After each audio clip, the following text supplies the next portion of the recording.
Hi, this is Graham Robertson of Beloved Brands. I want to take a moment to go through our marketing training program to show how we can make your people smarter so they can produce better work.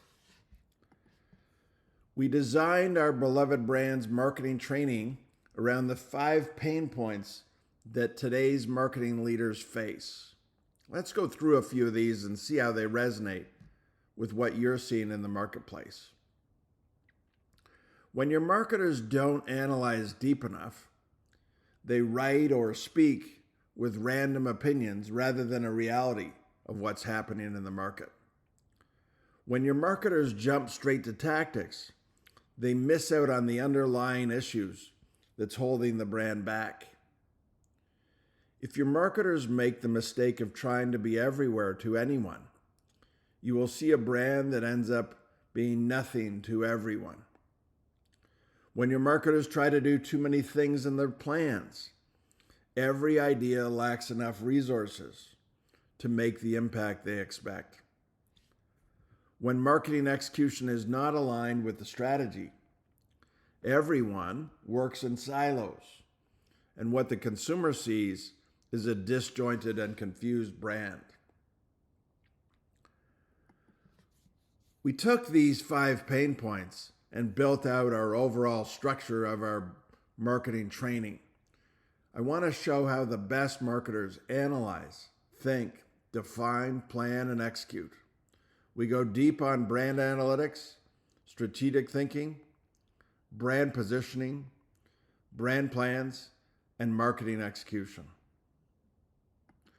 My name is Graham Robertson, and I bring my real-world marketing experience to this training.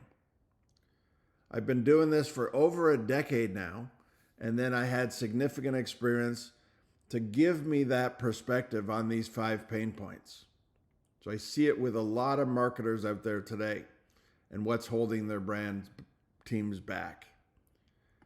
And that has given us this structure of the analytics, strategy, positioning, plans, and execution. I want your people to learn how to make smart decisions, produce better work, and in turn deliver stronger growth on the business. My real-world marketing experience comes from J&J, General Mills, Coke, and Pfizer, and have worked at every level of marketing. And my best-selling Beloved Brands playbook is part of our training and sets up the foundation for how we look at marketing. My goal in this marketing training is to make your marketers smarter so you can unlock the full potential of your team. Let's show you some of the depth that we go into.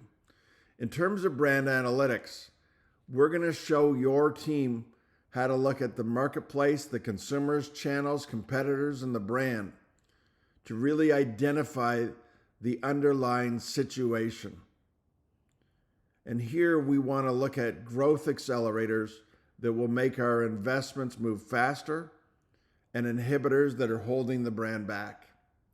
These are some of the skills we'll look at, and I believe this is what the best marketers have. And these are some of the tools we'll bring to the analytics session. So the best marketers understand how to use the data sources and knowledge available to them. They should be able to do a deep dive into the data and draw out comparisons and insights to build an analytical story.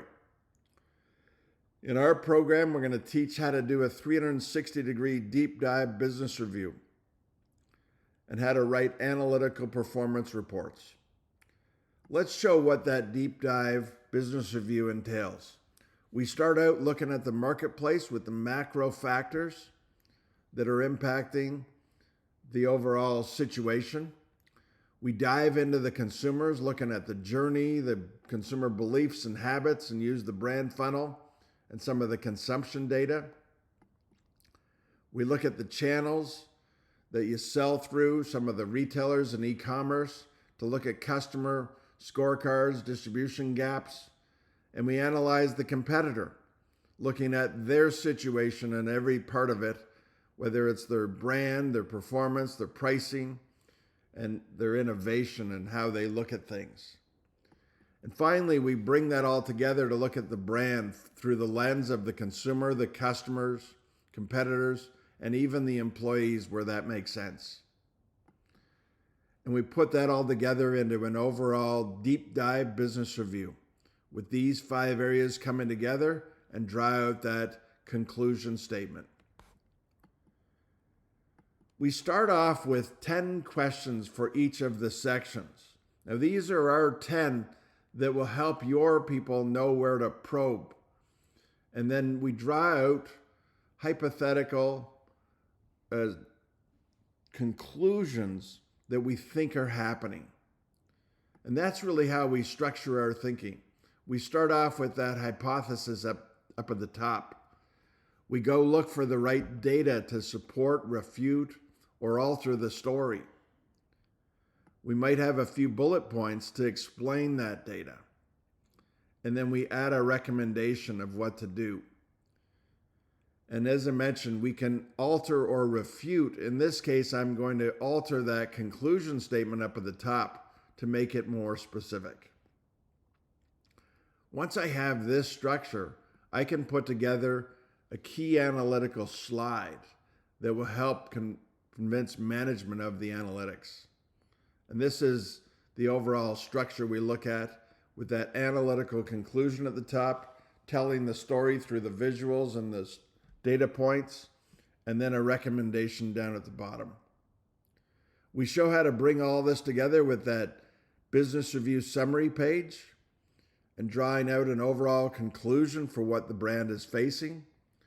We also show how to do a SWOT analysis with strengths and weaknesses, opportunities and threats, and that's going to set up our plan.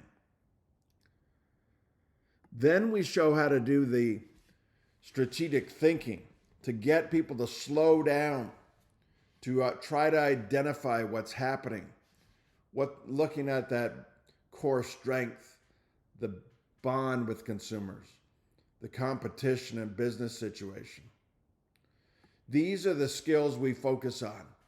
So the best marketers can look at those 4 areas. We introduce our strategic think box to get people to look at the core strength, consumer bond, competition, and business situation.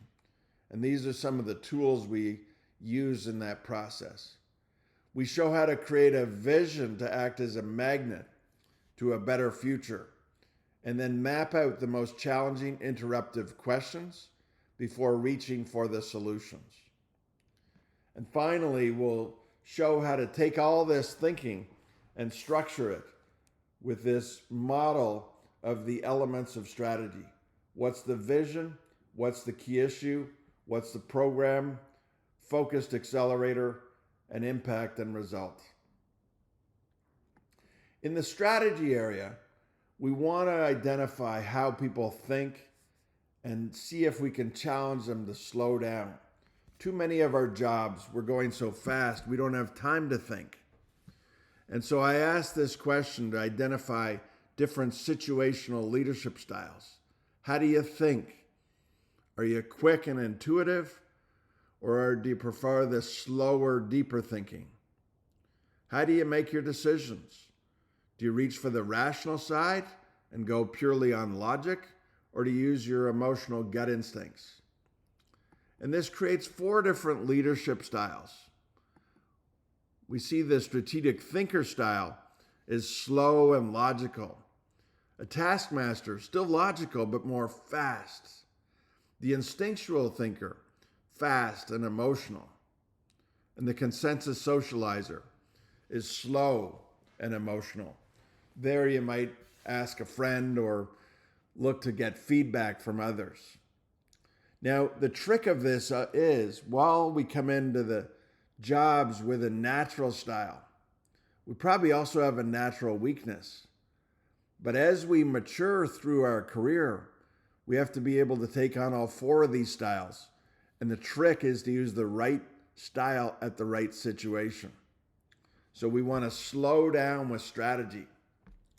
And we want to go faster and use our instinct muscles with execution. So since we're in the strategic thinking space, I want to get people to slow down and use that logic.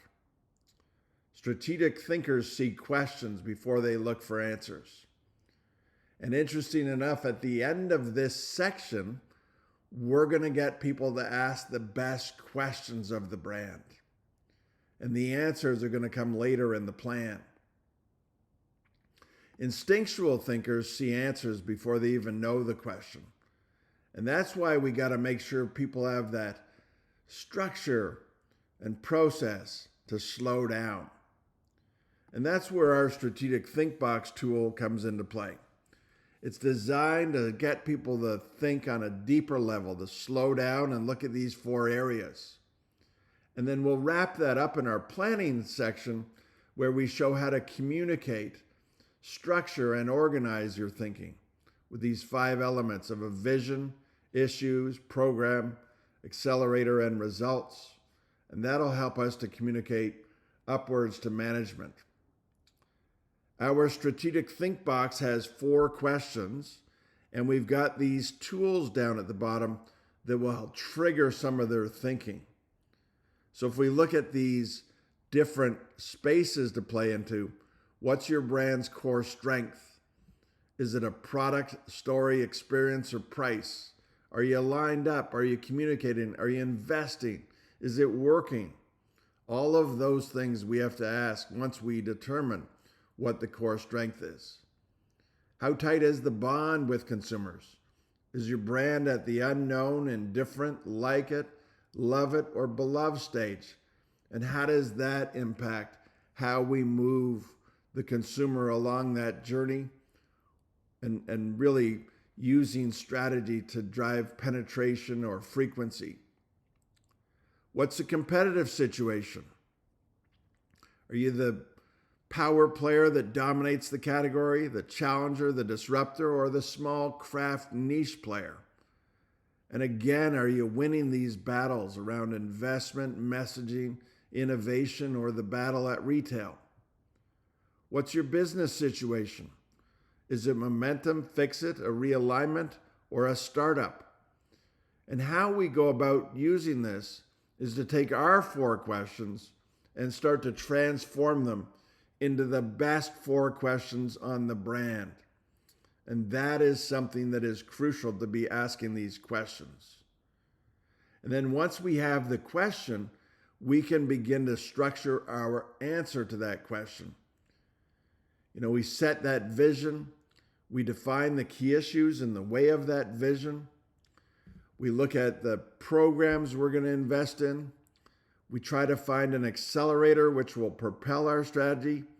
And then we look at the market impact and performance results that helps it pay back. So as we structure this communication, we're going to show them how to really come up with that vision statement. And then we showed you a minute ago, we're going to take the issues and really ask those difficult questions. And now what we want to do is to structure the communication of our strategy with the PAR approach, the programs, the accelerator, and the results. And we're going to show you how that looks like in our overall planning session. But the end of our strategy session ends with coming up with the best questions. Our 3rd area that we look at is brand positioning. And here we want to get into the conceptual space. Try to identify the ideal consumer profile. We look at brand positioning with both functional and emotional benefits and summarize all this work with a brand idea that can steer everyone. These are some of the skills and tools we look at in the brand positioning area. We want our marketers to learn to define the ideal target market with concepts like accelerated need states, consumer insights, and enemies. And we'll show how to write different consumer insights. We want to turn our product features into functional and emotional benefits that will help define a winning brand positioning space that will motivate consumers and be ownable for the brand. And then we summarize all this work with a brand idea that can steer how everyone shows up. And that is really an organizing brand idea. So in terms of the positioning, we go through the process to define out that consumer profile. We use our consumer benefits ladder to move the structure upwards from features to the functional benefits to the emotional benefits. We summarize it with a brand positioning statement. We show how to find a brand idea. And then we summarize all that work into a concept, which will have the brand idea, the insight, the message, the support points, and really help to bring it all together. So let's back up a little bit and show how to define our consumer profile. We start off with a robust definition of who we think is the ideal consumer. We add in this term of a moments of accelerated needs. What part of the consumer's life would these moments come to a heightened fruition that we can capture? How do we add in the enemy? And the enemy takes the problem that the consumer faces and puts it more into an emotional conceptual space that we dub the enemy that the consumer faces. And then we look at the consumer insights, which are the statements that are the connection point that shows we get you.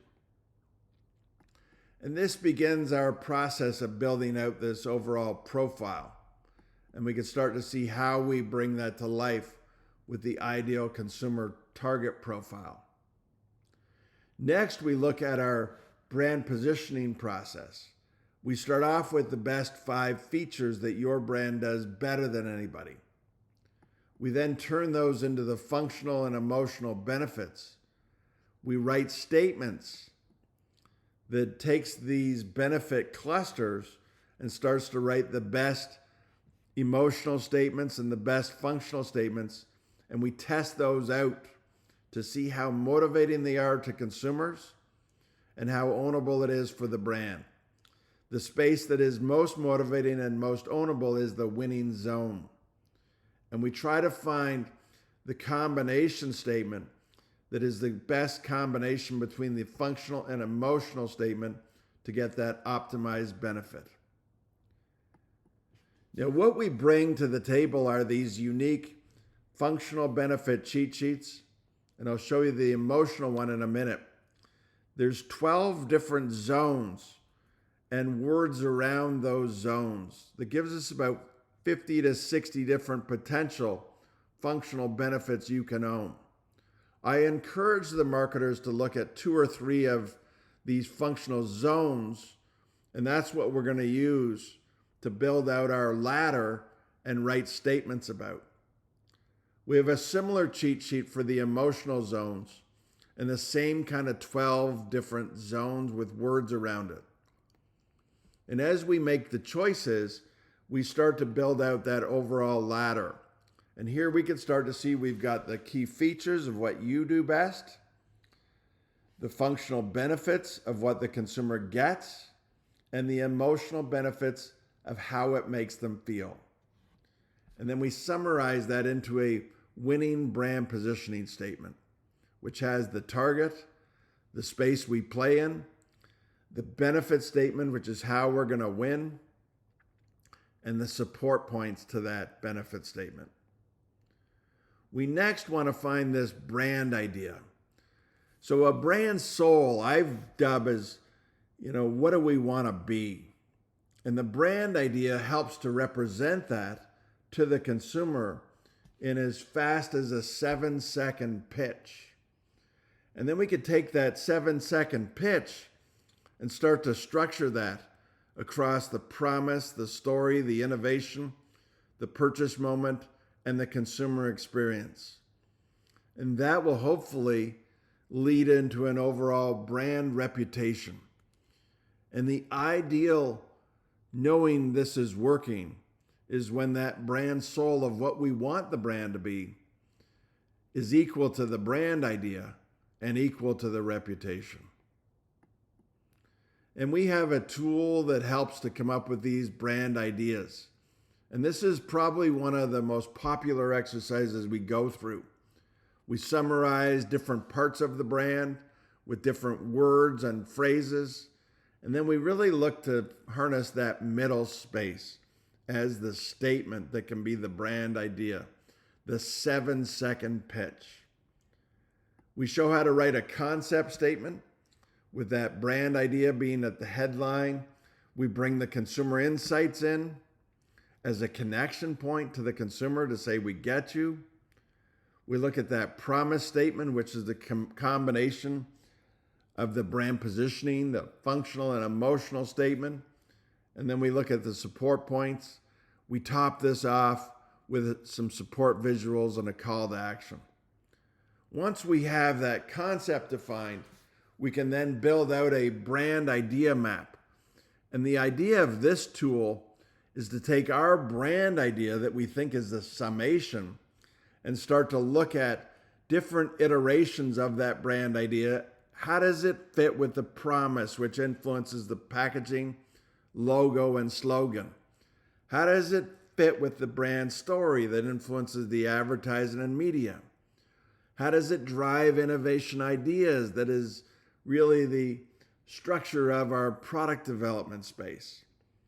How might it influence the purchase moment that can help sales and retail? And then how does it deliver consistent, happy experiences? And that can be the culture and operations. Our fourth area is we look at the overall brand plan and bringing this to life. We look at our brand plan as a decision tool of what gets into the plan and a communication tool to organize and structure a spot where everyone knows their role and guides that team on their work. We look at defining the brand vision, purpose, values, and goals, key issues, strategies, and execution plans.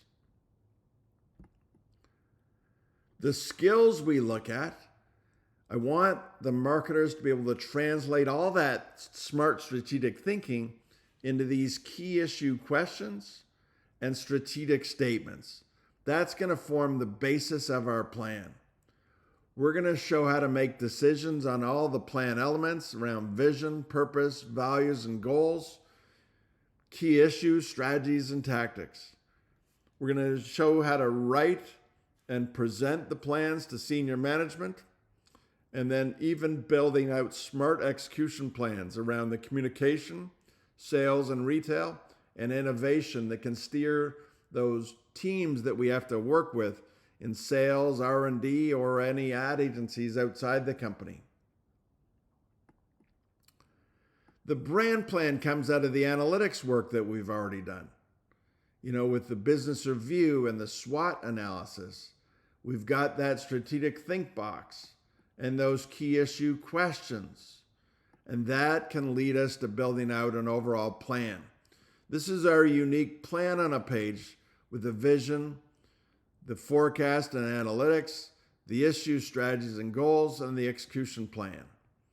And this unique one-page plan can really be built for the modern marketer who really needs to, this idea of binders that people are going to read a second time is just not a realistic process in our modern business world.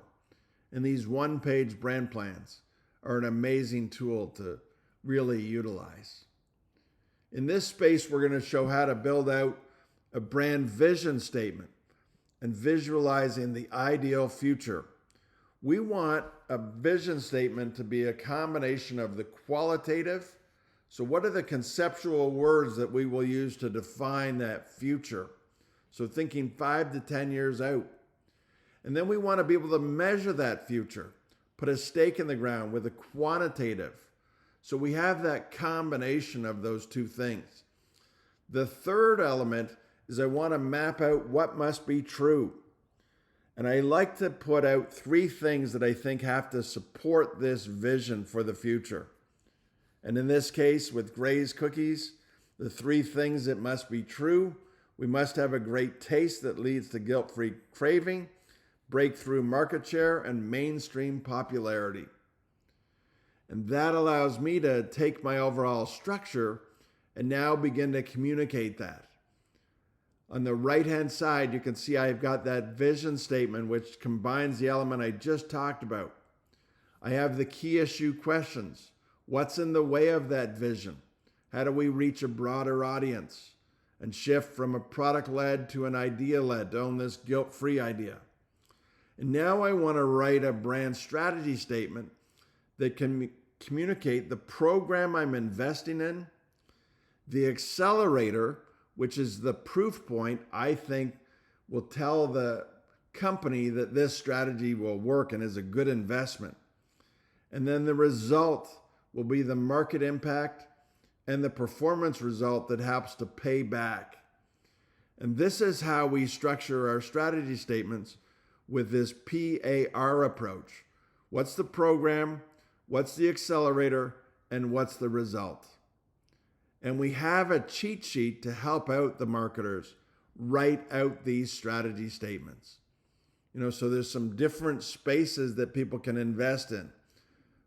There's some accelerators of who we're talking to and the opportunity we see.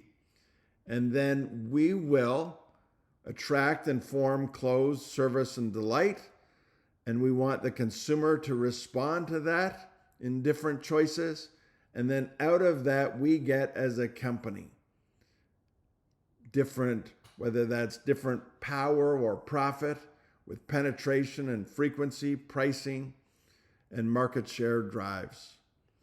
And so we use this cheat sheet to help to structure our thinking and be able to communicate that to the company. So in this case, we're going to communicate Gray's new guilt-free positioning. That's our program we're investing in. To a growing proactive, that's the target, who live a low-carb keto life. That's the opportunity. And the result out of all this work, we're going to attract and tempt them to try Gray's and drive penetration for the brand. We'll show how to structure this into a strategy page. So that strategy statement we just wrote, we put a headline on top of that, and that's a good start to the strategy page. We write out goals, which are a measurement of the market impact and performance result, part of the strategy statement.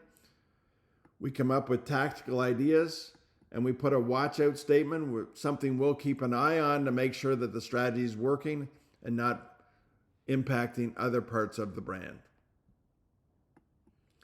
We'll show how to write a communication plan, which can also be an innovation plan or a sales and retail plan.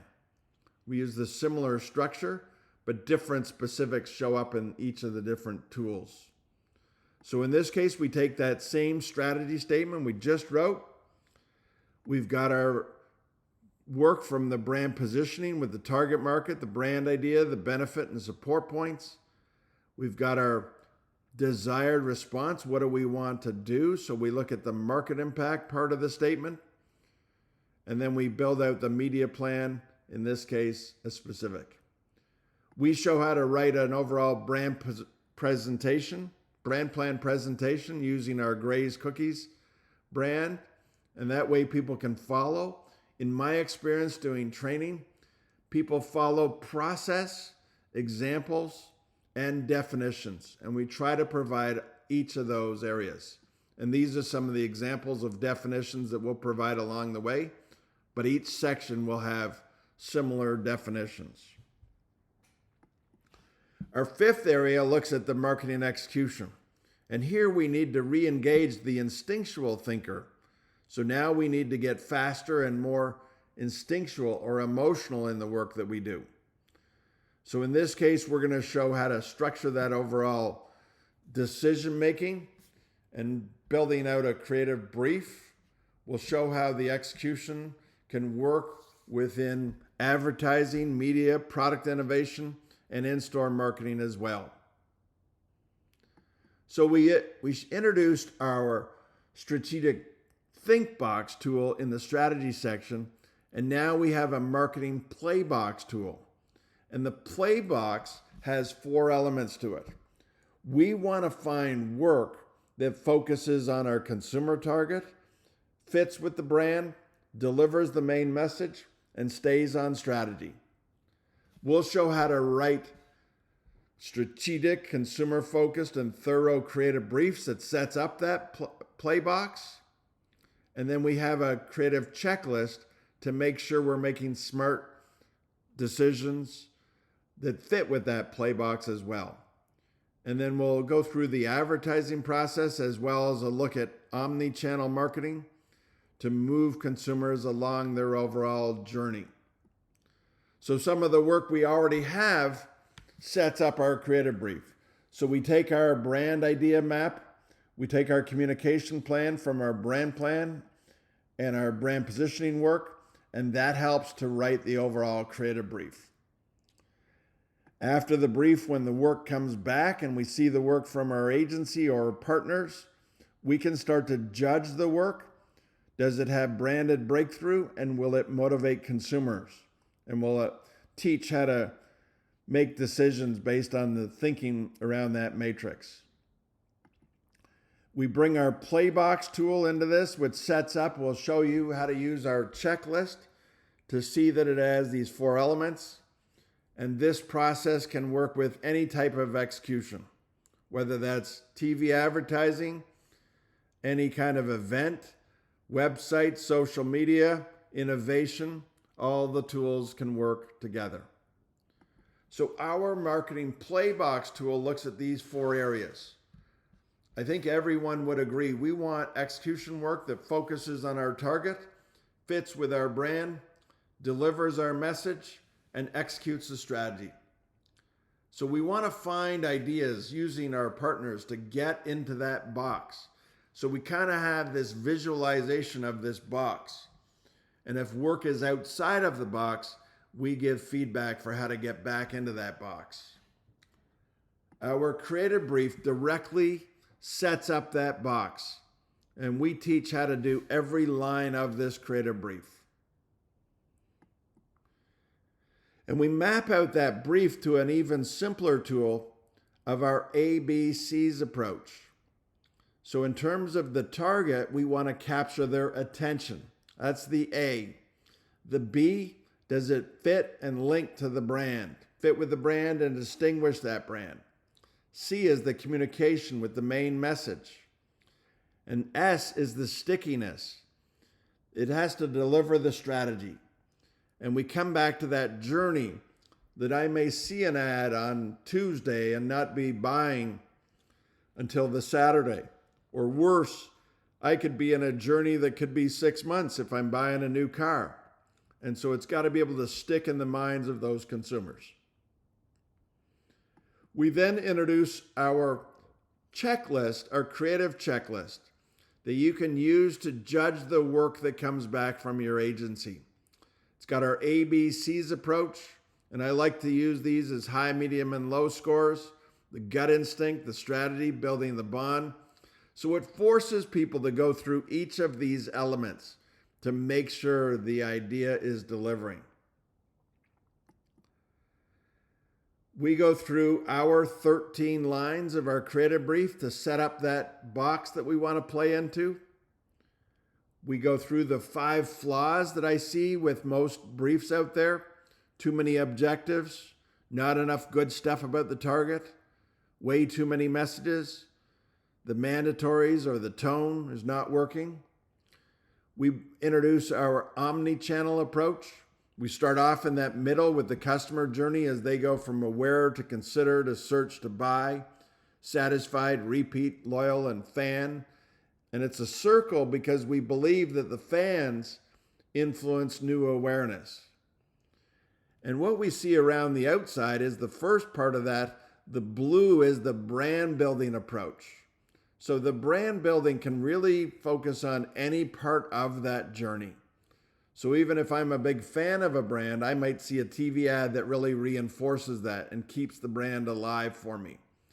The sales activation type marketing is going to be from the consider to the search to the buy, as well as getting those who are happy customers into the repeat stage and triggering another sale. Finally, one of the new areas that we're experimenting with is user-generated content. Those who are the biggest fans are creating their own content to influence others, and that's in the green space. And we'll introduce a few ideas of some brands out there that are doing a great job in this.